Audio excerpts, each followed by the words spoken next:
A door slams somewhere beneath the waterline, yet no one is there to close it. Listen closely. That wasn't thunder.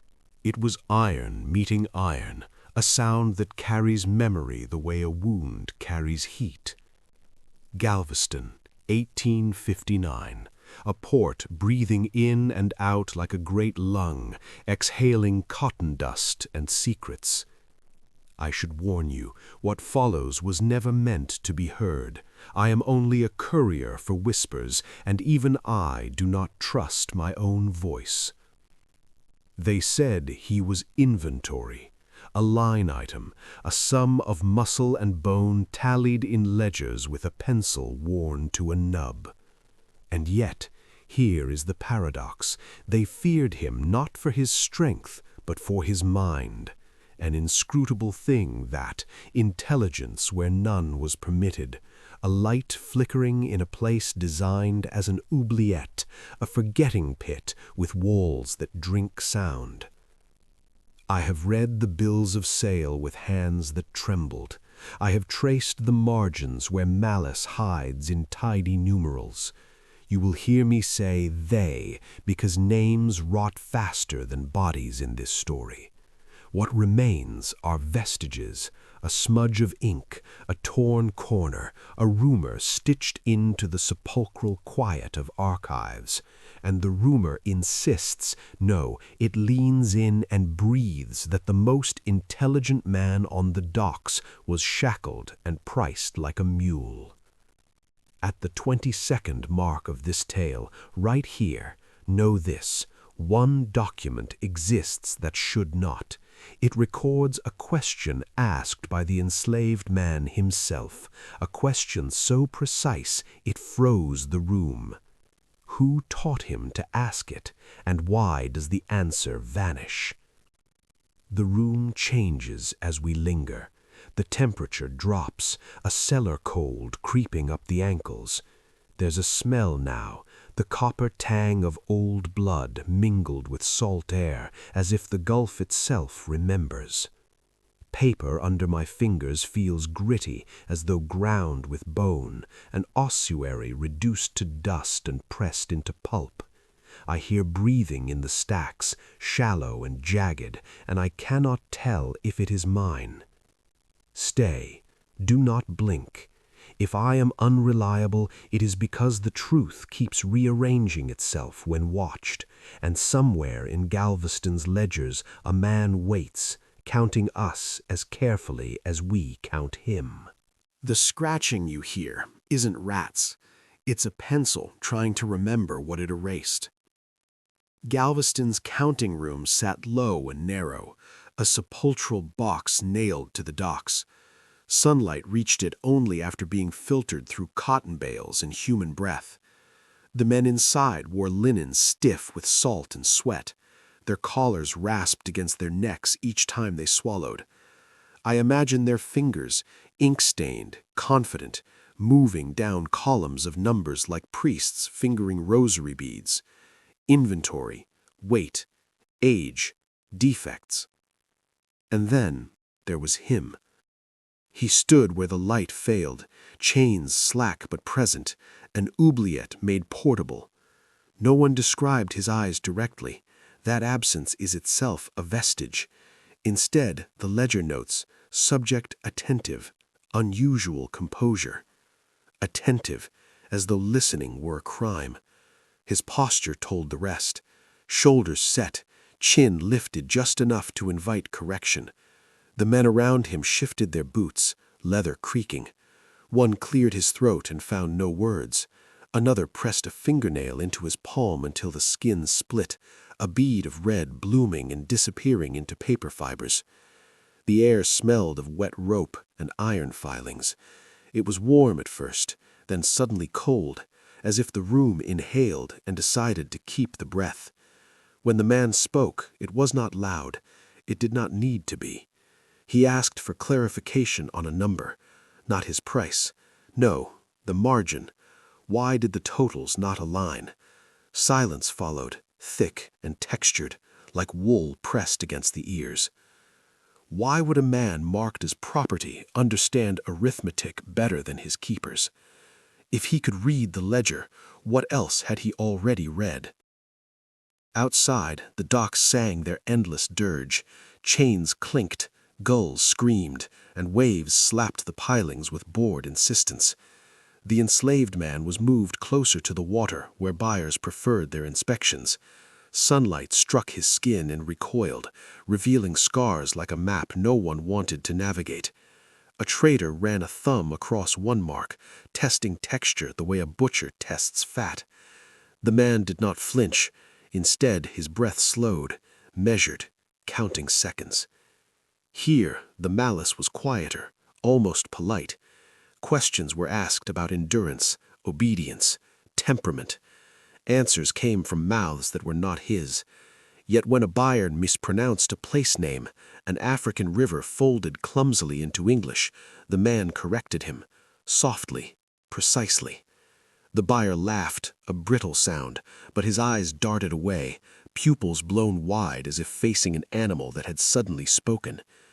The smell changed with the breeze, brine and tar, layered over something older, the faint sweetness of decay trapped in wood. The planks underfoot were warm from the sun, rough enough to bite skin. A clerk wiped sweat from his brow and smeared ink across his cheek, leaving a bruise-like stain. He stared at the man too long. His jaw worked soundlessly. Someone whispered that this one should be sent inland. Another suggested the ossuary of fields where minds dulled under repetition.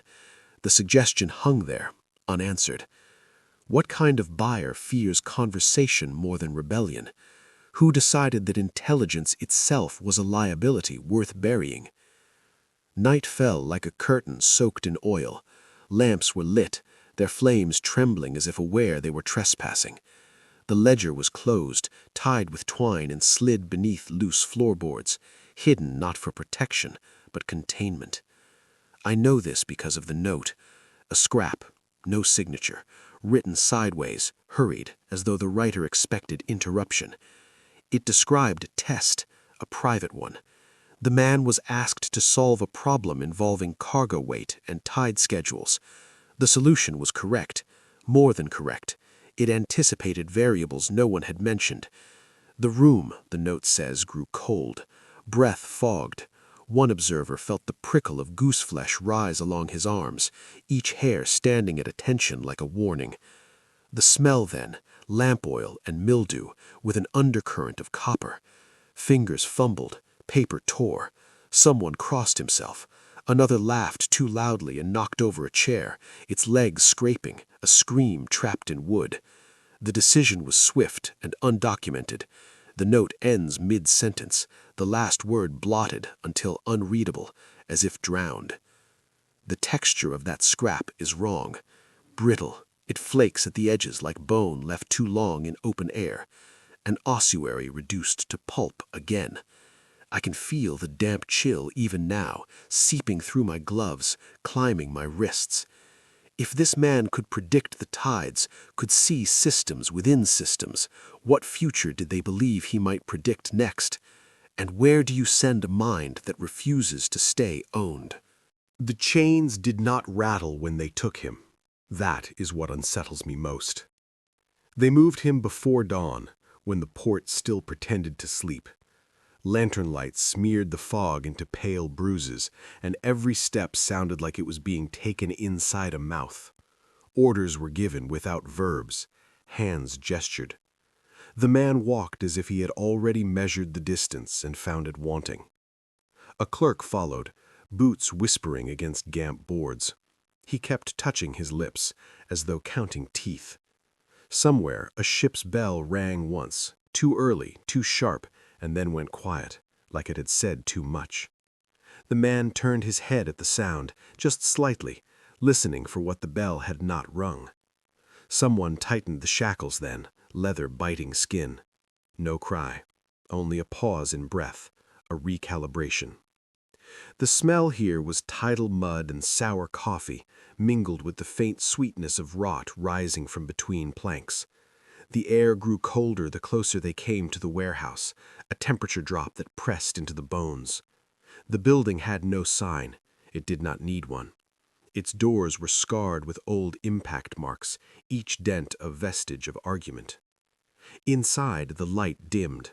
The walls closed in, not physically, but by implication. This was an oubliette with windows painted shut. The man's shoulders brushed burlap sacks.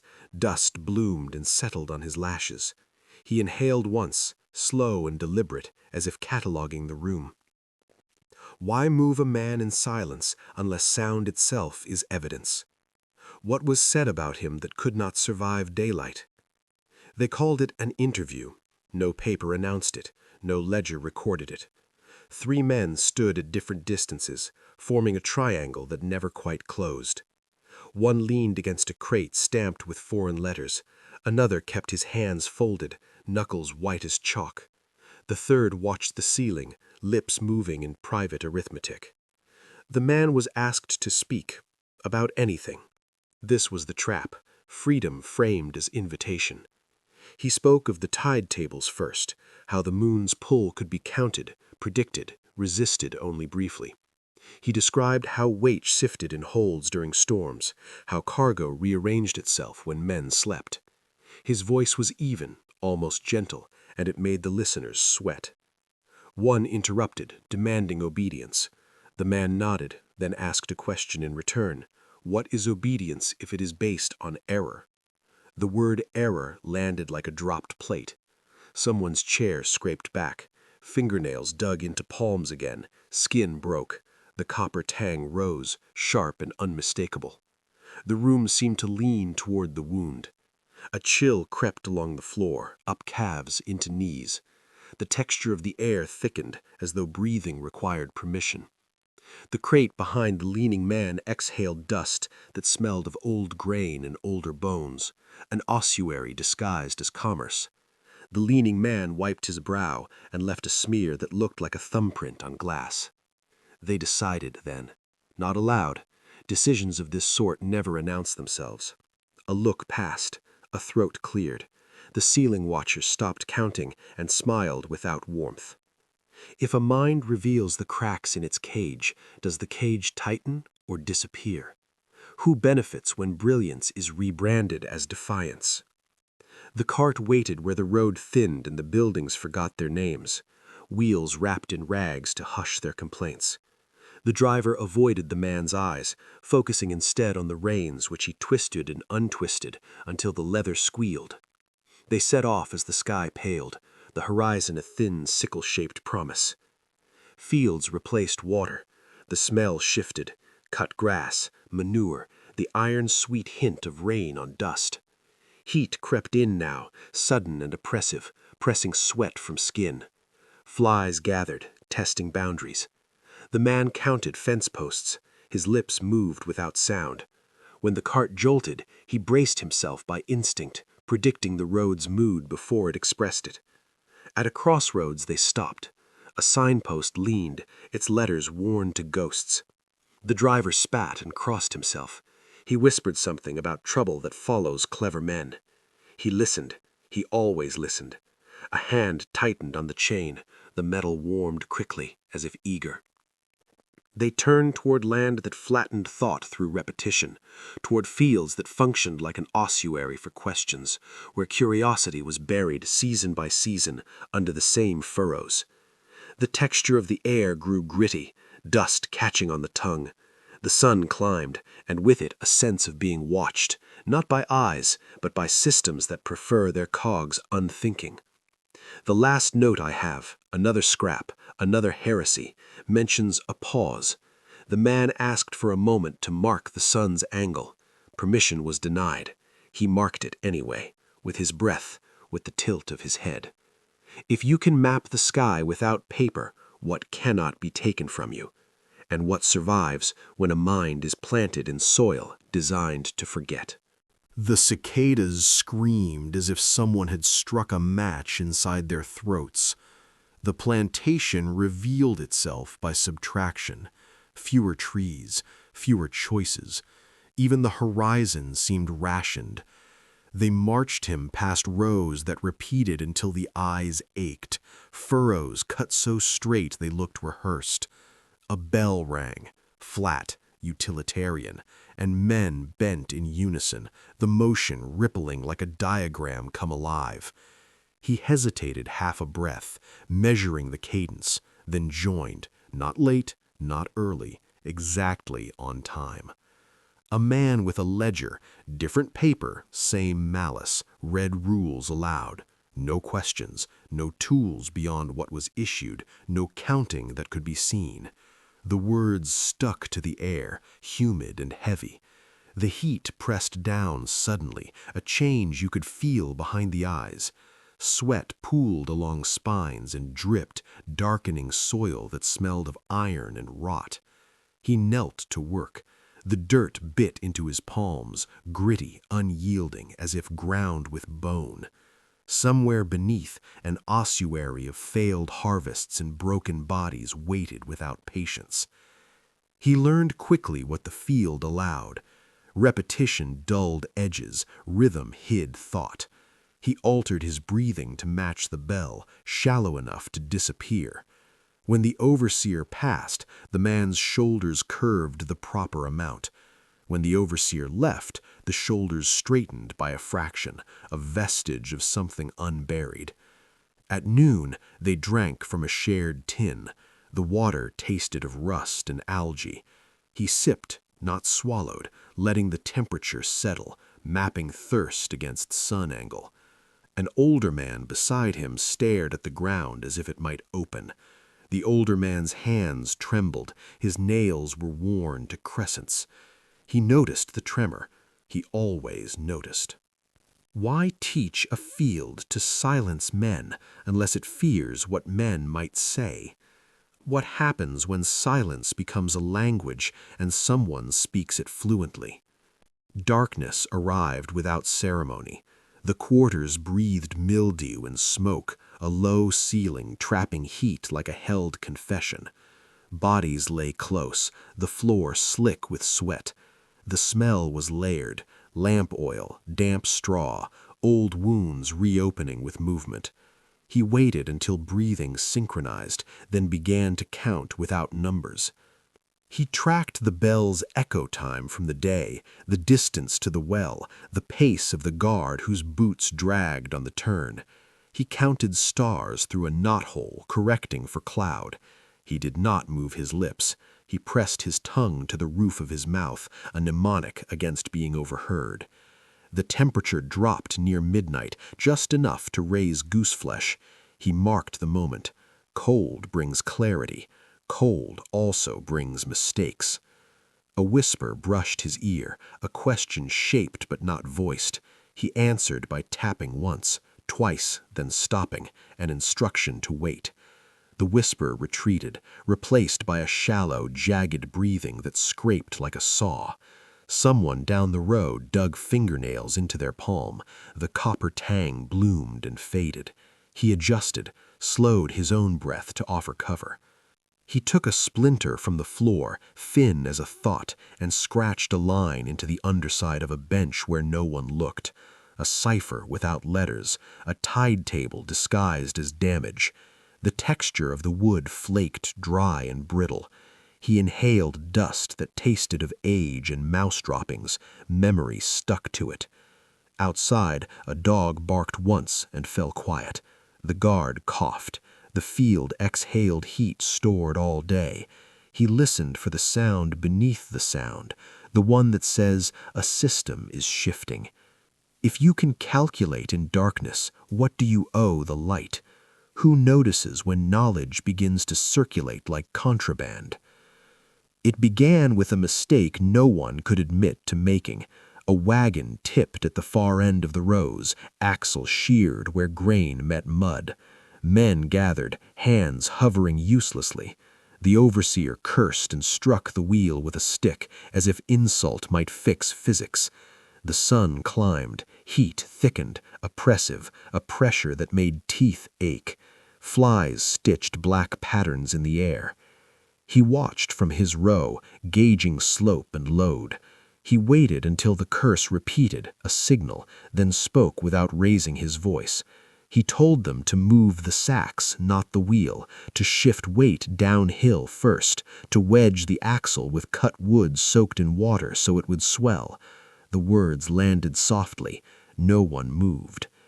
The overseer's face darkened. A hand twitched toward a whip. The man lowered his gaze, a gesture that looked like surrender until it wasn't. He repeated the instructions slower.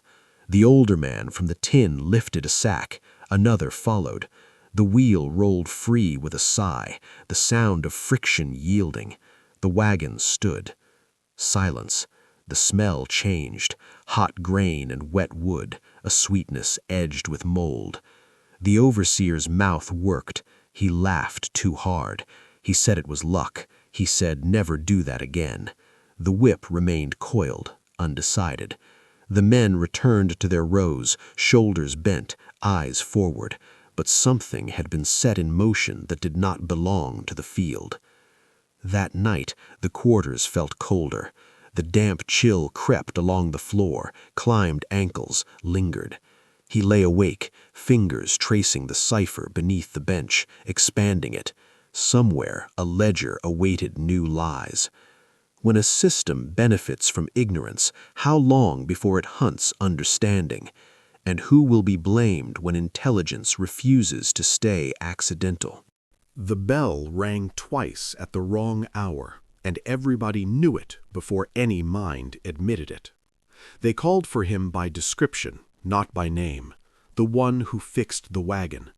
The phrase traveled the rows like a bruise spreading under skin. Heads stayed down, spines curved deeper. He rose when the second bell cut the air, a sound like metal tasting bone. His breath shortened, not in fear, but calibration. He brushed dirt from his knees with care that bordered on reverence. The walk to the office crossed a threshold where the soil hardened and the air cooled. The temperature shift was immediate, cellar cold, as if the ground there remembered stone. The office itself squatted low, windows filmed with grime, an administrative ossuary where decisions went to be stripped of fingerprints. Inside, paper ruled, stacks of it, ledgers with swollen spines and corners softened by hands that believed themselves clean. A man with a quill paused mid-stroke when the subject entered. Ink beaded, trembled, then fell, leaving a comet-tail smear. The smell of iron gall ink filled the room, sharp and acidic, overlaying damp wood and old sweat.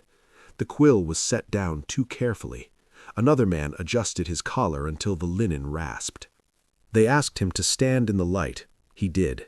Dust motes turned visible, drifting like slow snowfall. One man read aloud figures that refused to reconcile, shortfalls here, surpluses there. He asked if the subject had anything to say. The subject did not look at the numbers. He looked at the margins. He pointed once to a column shifted by a single place. He spoke of carryovers, of how sacks swell with humidity, of loss hidden in rounding. The men listened with mouths slightly open, as if oxygen had thinned. A hand pressed against the desk, knuckles whitened. The desk creaked, a sound like a rib giving way. Why summon a man for answers if you cannot bear to receive them? When truth corrects the record, does the record correct the man? They decided to test him again, but this time the test wore a uniform. An inspector arrived from town, boots polished, voice clipped. He smelled of bay rum and starch, a sharp cleanliness that felt obscene in the heat. The inspector carried a notebook with crisp pages that resisted touch. He asked questions designed to funnel toward a single outcome. The subject answered only what was asked. When the inspector miscounted a load, the subject stayed silent. When the inspector blamed theft for spoilage, the subject watched a fly drown in an ink pot. The room warmed as tempers rose, sweat darkened collars, the bay rum soured. A bead of sweat traced the inspector's temple and fell onto the page, blooming the ink. Finally, the inspector turned, triumphant, and accused the field. He said discipline was lacking. The subject inhaled. The temperature seemed to drop at once, as if a door had opened to night. He corrected the inspector, not with contradiction, but with demonstration. He lifted a sack, slid it, let grain spill. He showed the rot at the core, invisible from the outside. He spoke of ventilation, of rain patterns misread. He spoke of prevention. The inspector's pen snapped, a small sound, final. The texture of the silence was fibrous, like cloth pulled too tight. Someone laughed, then stopped. The inspector closed his notebook without writing the conclusion he had prepared. What is an inspection when the inspected understands the system better than the inspector? Who audits the auditor when the numbers begin to speak back? That night, a recommendation was drafted. Not promotion, never that, but relocation. A move framed as efficiency. The paper smelled faintly of mildew and wax. The handwriting slanted as if hurrying away from itself. Words like useful and exceptional appeared, then were crossed out, replaced with troublesome and irregular. A vestige of honesty lingered in the scratches. The subject felt the shift before it reached him. Systems announced themselves through pressure changes. The air in the quarters grew heavier, humid, and stale. The damp chill that followed felt intentional. He lay still, listening to breathing fracture around him. A man 2 bodies away began to sob without sound, shoulders hitching, nails carving crescents into flesh. The copper tang bloomed again. At dawn, the bell rang once, the wrong bell. He rose, slower now, conserving. He traced the cipher beneath the bench one last time, adding a correction. The wood was cold, slick with condensation. He memorized the feel of it. Memory is a kind of theft. They told him he was being moved for the good of the operation. He nodded. He asked how far. The answer was vague. Inland again, deeper. A place with fewer witnesses. A place designed not as a field, but as a ledger with a pulse.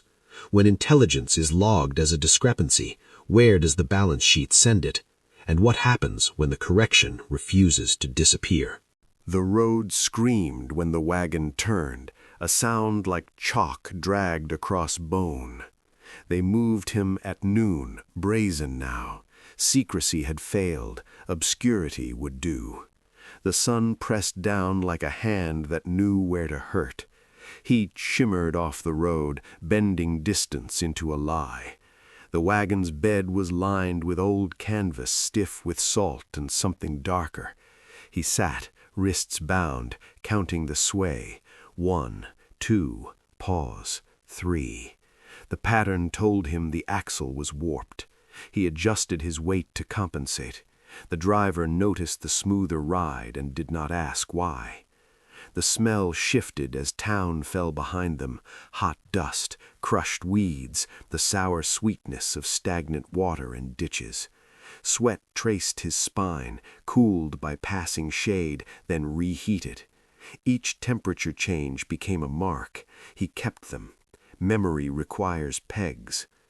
They passed a cemetery without a fence, headstones leaning like tired men. An ossuary above ground, names half erased. The wagon lurched, a chain clinked once, loud as a confession. The driver spat and muttered about bad luck. The subject listened to the cadence of the mutter and inferred fear. Fear is information when you do not name it. At a creek crossing, they stopped to water the horse. The water smelled green, alive with rot. He watched the current split around stones, reform, split again. Systems do that. He asked for a drink. The driver hesitated, then handed the tin. The water was cold enough to ache teeth. He swallowed carefully, noting how the creek ran faster on one bank than the other. Why move a man in daylight unless the night has already judged him?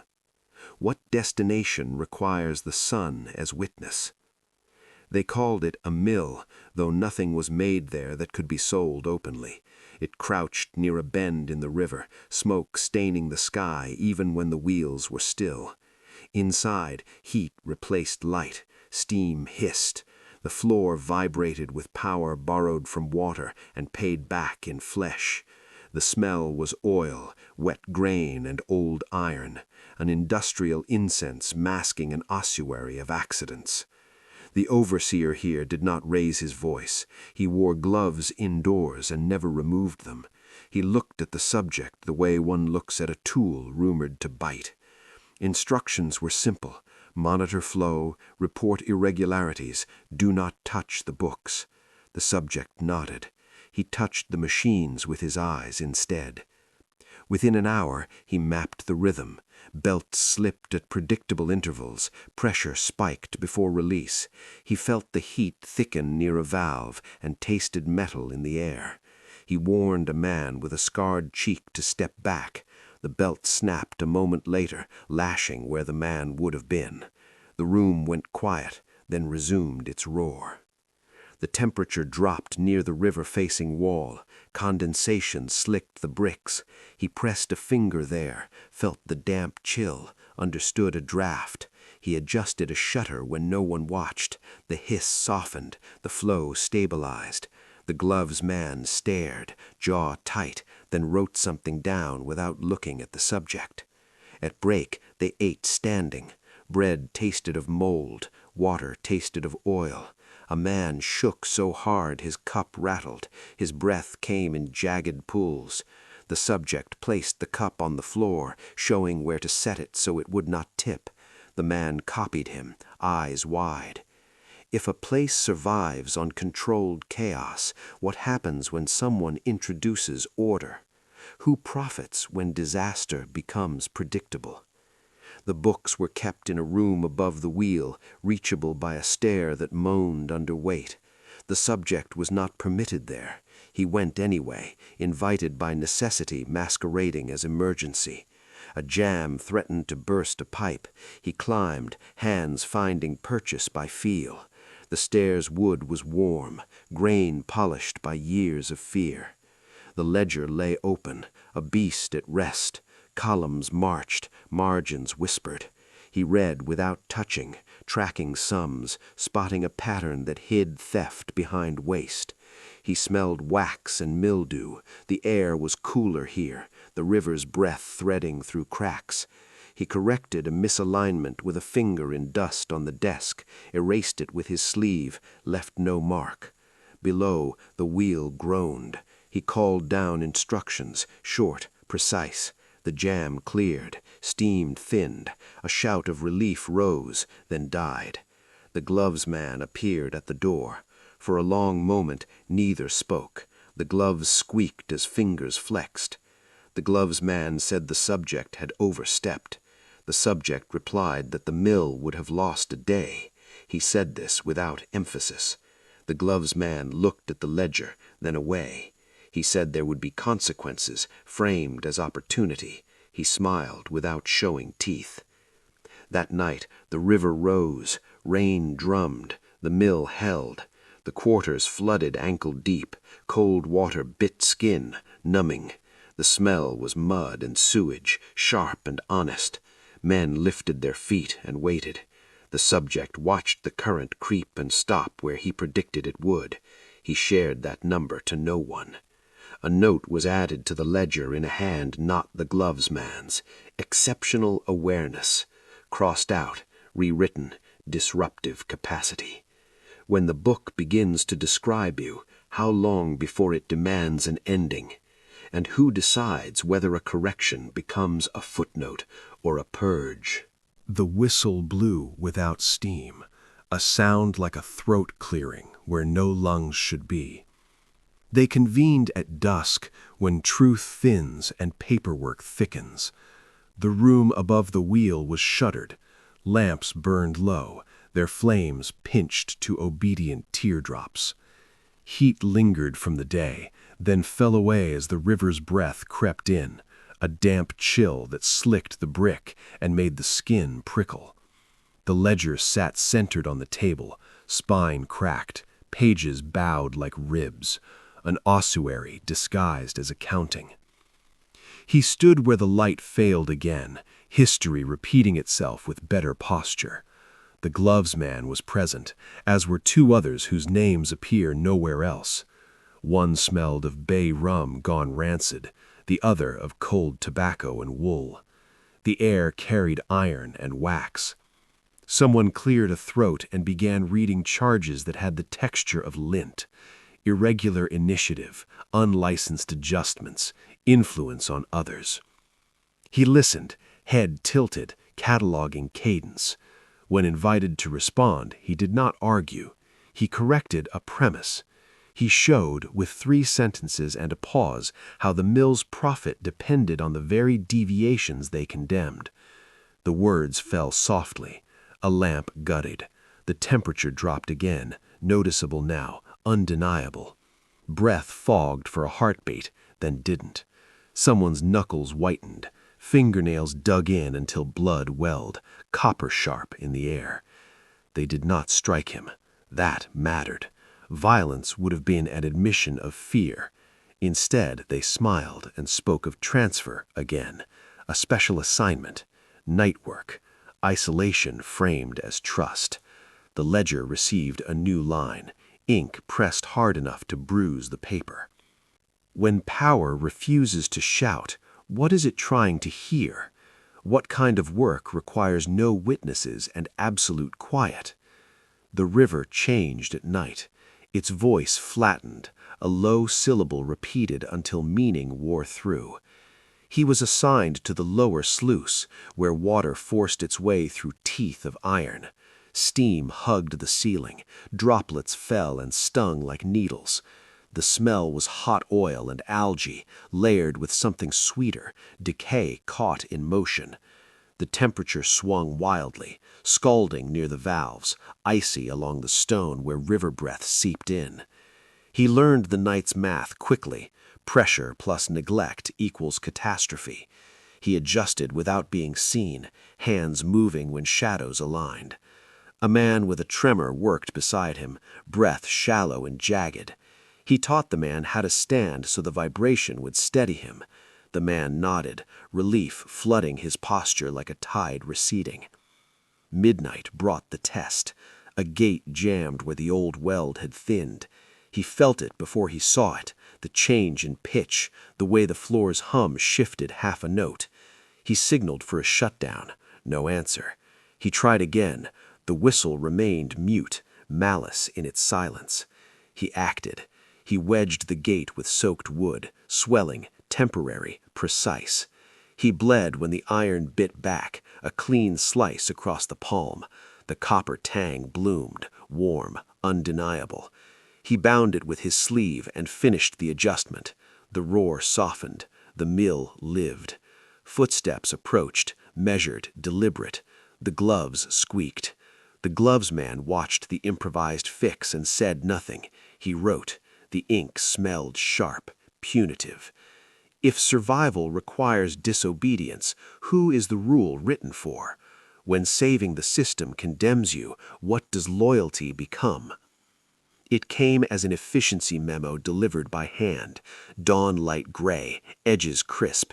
The river fog lifted, and with it the warmth. A cold clarity settled, the kind that leaves no hiding places. The paper spoke of consolidation, of risk mitigation, of removing variables. It named no one. It did not need to. They escorted him past the wheel and down a corridor no one used. The walls sweated. The floor was gritty with silt, texture biting through thin soles. The smell here was ancient water and rust, an ossuary's breath. At the end waited a door with no handle on this side. The gloves man stood aside, eyes fixed on a point just above the subject's shoulder. Inside, the room was narrow and tall, a vertical forgetting pit, an oubliette. Water trickled somewhere unseen, counting time the way it always has. The temperature fell sharply, a knife of cold that set teeth to chatter in others. He stilled his jaw. He studied the stonework, the way the mortar failed in corners. He inhaled and tasted minerals. They told him this was temporary, observation. He nodded. He asked for paper, denied. He asked for a pencil, denied.